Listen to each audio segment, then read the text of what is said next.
Hi. Hello, happy Wellness Wednesday, you guys. It's Felecia Be Well again with our guest again, Miss Dr. Traci Harrell. She's not a guest, she's a regular on here, but today she's served as a guest. So, guess what, you guys? Remember last week I introduced the topic about wellness in the workplace, and we discussed some statistics that shows more and more individuals are reporting mental health issues, as a result of either situations outside of work or in the workplace. Because a lot of times situations from personal are coming into the workplace.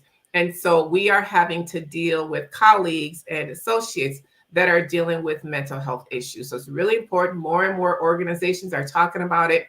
So today I would just really, this is a check-in. This is not going to be a full episode here. So Dr. Traci Harrell is a mindset coach. So Dr. Harrell, I just want you to share with us real quick, what type of a mindset should an individual have in order to ensure that they are well in the workplace? Because as you know, there can be stressors, different situations. It could be either a boss or a colleague, or even personal situations that people are bringing into the workplace. So please share with us, what type of mindset should someone have? There's so many things that we could talk about. I'm going to give you just some general, we're going to have a whole series of sessions about this later, but I'm going to give you just some general words of wisdom, right? Mhm. So if we believe that everything happens exactly as it's supposed to happen, that's thing one, right? Okay. There's oftentimes energy that's around things not working out the way you thought they should, and the expectations of that oftentimes creates a level of anxiety that perhaps is unwarranted. So when I Okay. think about being a mindset coach, there's really some fundamental elements about knowing when you're in a powerful state and when you're in a primal state. A lot of people are just anxious. They've been dealing with the pandemic, they've been dealing with stress at work. And when you're in a primal state, that's when you're feeling anxiety, you're feeling uncomfortable, you're feeling a level of just not calm, right? There's urgency around what needs to be done. You feel like you never have enough time, right? You feel like things are happening and they're totally out of your control. And I think part of the other side of that is when you're in a powerful state. So Mhm. I'm a certified success coach, but I'm also a certified facilitator, a transformational facilitator. So the way we help people to truly transform is to change your beliefs. So when Okay. you think about your thoughts and your emotions, they're all predicated on what you believe. So we actually do work that helps you to think about these, what we call limiting beliefs. So if you Mhm. think about the patterns that are happening in your life, you have to roll back and think a little bit about why this is happening. Do a little bit Mhm. of an inventory on what you keep seeing, like how are you really showing up? And oftentimes there's things that you experience, things that you feel that aren't aligned with what you want. So it's actually simple for a transformational coach like myself to help Mhm. people to see, right, what your limiting beliefs might be. Once you see those Mhm. patterns, you're able to roll back and say, these are some limiting beliefs. You identify what they are. Perhaps you believe that, I always get this the worst boss. I always get, extra work. I always get the short end of the stick. Well, you know what? That's not a way to put yourself in a powerful state. What you can Mhm. believe is things always work out for my good, right? No Okay. matter what happens, right? And if you do an inventory, it's not like just being Pollyanna. If you do an inventory of your life, you're going to see that when things that have appeared not to be aligned with what you would like to have happen, when those things have happened, if you pause and think about it, they've always worked out for your good, right? Like if you truly believe that, I think it's Aristotle. Is he the one who actually said, you get to decide what type of world you live in, whether it's a hostile world or one that supports you? So I believe the world supports me. I believe Okay. that the universe, that everything works out for my good. So when I think about mindset, that's kind of number one. Believing that things will work out for your good, that despite what you see, right? How Mhm. can you be calm in the midst of a storm? That is the work of the yogi, right?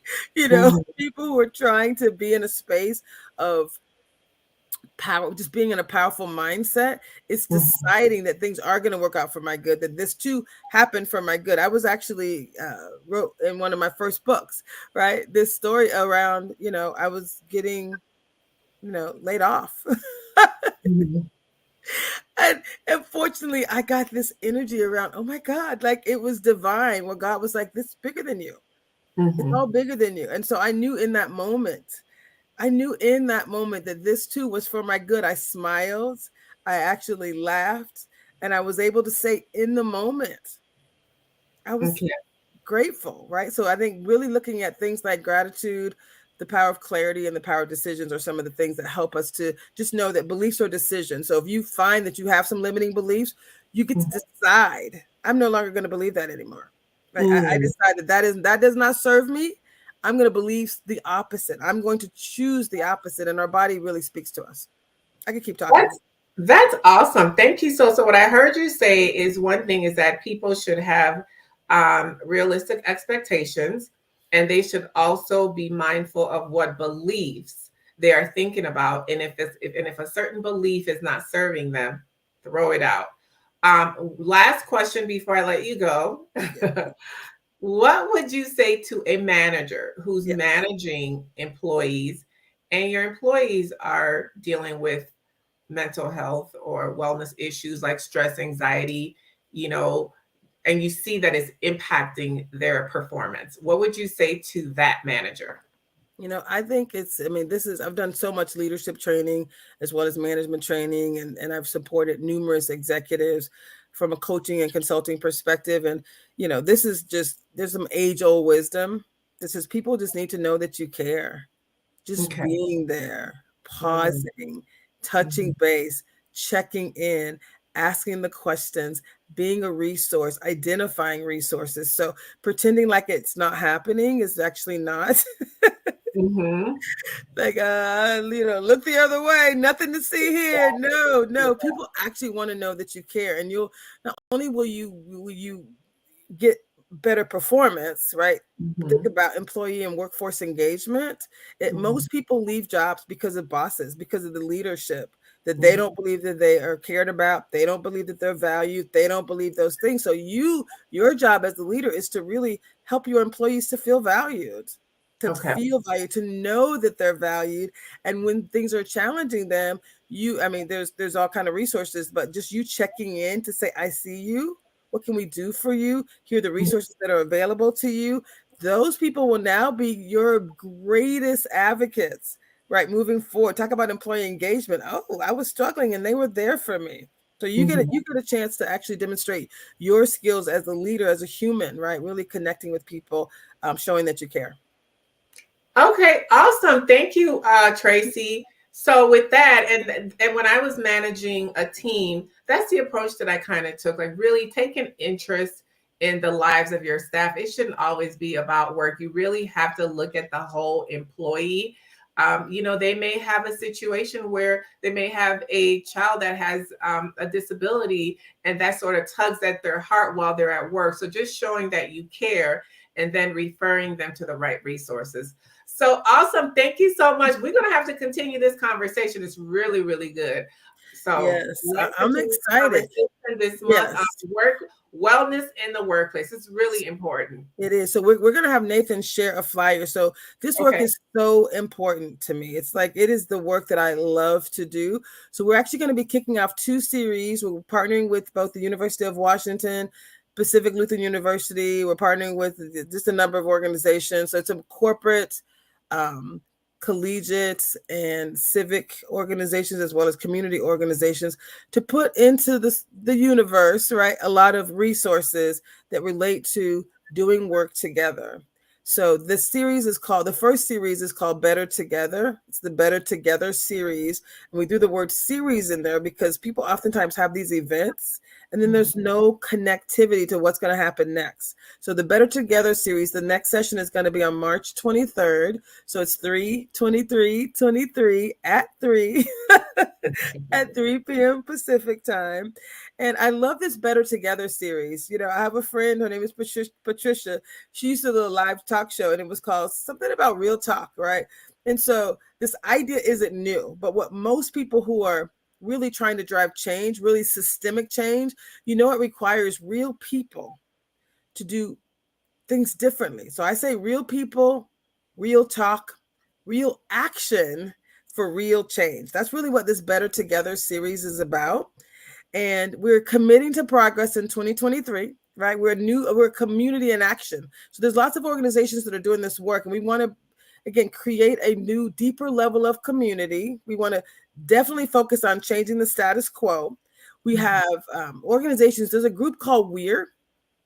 It's Washington Employers for Racial Equity, and they did a whole series of research, and they brought 80 of the top employers together in the state of Washington.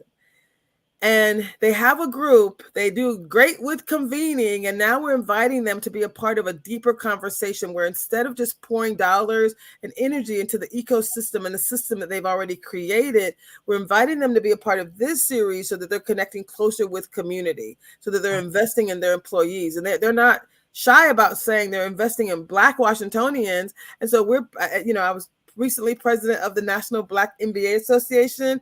Our new president is Dr. James Carter. He is very passionate about this work. And so, I'm excited to say that this idea of health in the workplace is so important. There's so many, and George Zeno is one of our core team. There's 4 people that are part of this core team.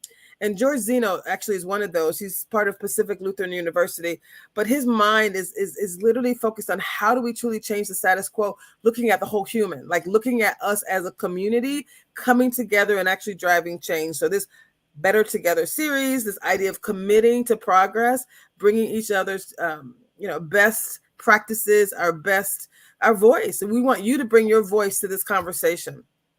And there's three focus areas. And the first one actually says, can you make this a little bit bigger for us, Nathan? So the first one actually says fostering inclusion and belonging in business. And so that's not only just the idea of saying we want to create a more inclusive culture, but we want to actually also make organizations and leaders aware that when you don't foster inclusion in business, right, there's an impact to your business, but there's also there's a health and wellness impact to the people in your organization. So really focusing on the importance of fostering inclusion and belonging in business is one.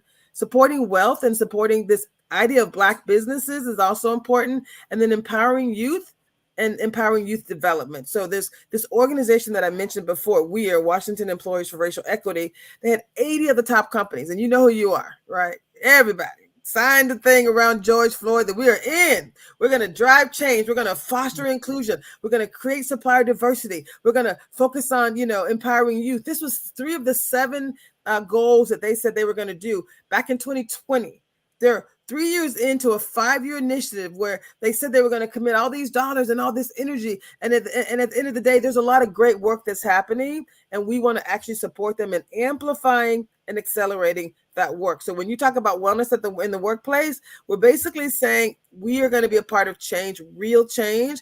And for the session on 3/23, if you can scroll down for me, Nathan, what you actually see is we have some featured voices, right? So the focus areas include belonging and Black business and youth development, but we have Dr. Alex Gavin.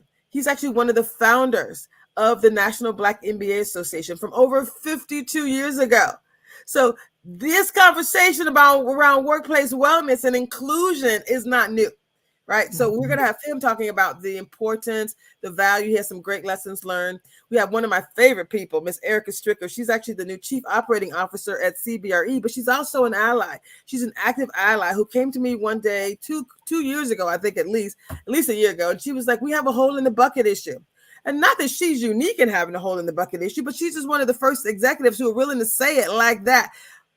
When you face the truth, you can actually have change. So I'm going to give Erica everything she wants and needs as it relates to actually recruiting and bringing people in and helping to create that inclusive space. And we have Michael Verschow is going to be one of the partners, and then Lau Kwasim. I know we're short on time, but these guys are actually doing some work. Lau actually is leading something called the Black Collective. They've met for 52 years as well. Every Saturday for 52 years. And they have a health committee as a part of the Black Collective. And that health committee is actually going to also be focusing on wellness and equity and the connection between wellness at work and really creating that inclusive culture. Michael Verschow, I could say a ton about him. Kennedy Cockrell is actually also part of the University of Washington's Consulting and Business Center. So these are just a few of the individuals. Do you have the other flyer, Nathan, the one with with a few other individuals? I don't know if you have that. But this is part of a series. So thank you, Nathan, for sharing that. But this is a series, and the series is called Better Together. And I'm super, super excited about the work that's going to be happening. So, there's a lot of experts in this space. I just consider myself blessed to be following what I consider my surrendered space, right? This is what I was put on this earth to do, and I do it extremely well. I love doing it. And if, people are executives or leaders, and there's, I do training around diversity, equity, and inclusion, but I also coach those senior leaders who aren't typically comfortable having conversations about, their, I'll say, I've had people tell me about their lack of effectiveness, right? We've been having the same conversation for 30 years, and the metrics show what the metrics show. And that means there's a lot of work for us to do. So I'm excited. Awesome. Thank you for sharing. It sounds like it's going to be an awesome event. So series. Virtual series. It's going to be virtual, right? Yes, it is going to be virtual. We're going to be live streaming just like this through using StreamYard. You can sign up and register. You can go to seattleblackmba.org and register. I hope it's on our website. Nathan's going to put the chat wherever this post was. So yes, it is. I think I remember we did it a couple weeks ago. So yes, you can register online, but you can also show up live 3 p.m. 3/23/23. We're going to be broadcasting live on LinkedIn, Facebook, and YouTube. Okay. Awesome. All right. Well, thank you, Dr. Traci Harrell. Very valuable information. So you guys tune in and register for the Better You series that is coming. Better Together series that is coming. So we will see you next time on Wellness Wednesday. Okay. All right. Have a good one. Wait. Before we go, we have to do a little bit of reality check here, because Felecia Be Well is showing up for us, you guys. Nobody's getting paid for this. We're volunteers, right? And what she has done is like, Traci, are we doing it today? We do. Right. And so I just want to say that I'm on my own wellness journey, right? I'm getting better every day, but I just want to say thank you to you, Felecia, because it's because you're already at a place of actualization in the area of wellness. I'm fully actualized in a bunch of other areas. Wellness is the one that I'm working on. And so thank you for showing up for us. What we don't do together, it just makes a huge difference. So I'm just going to say thank you for showing up for us. Thank you for allowing me to be on this journey with you. And I do look forward to coming back and continuing to share with others. And hopefully you all have, kind of come up with some ideas of what you want to do in your life to be more to be more focused on your wellness. And we're going to show up. We're going to continue to show up for you. So thank you, Felecia. Okay, awesome. All right, thank you. Have a good evening. Thanks.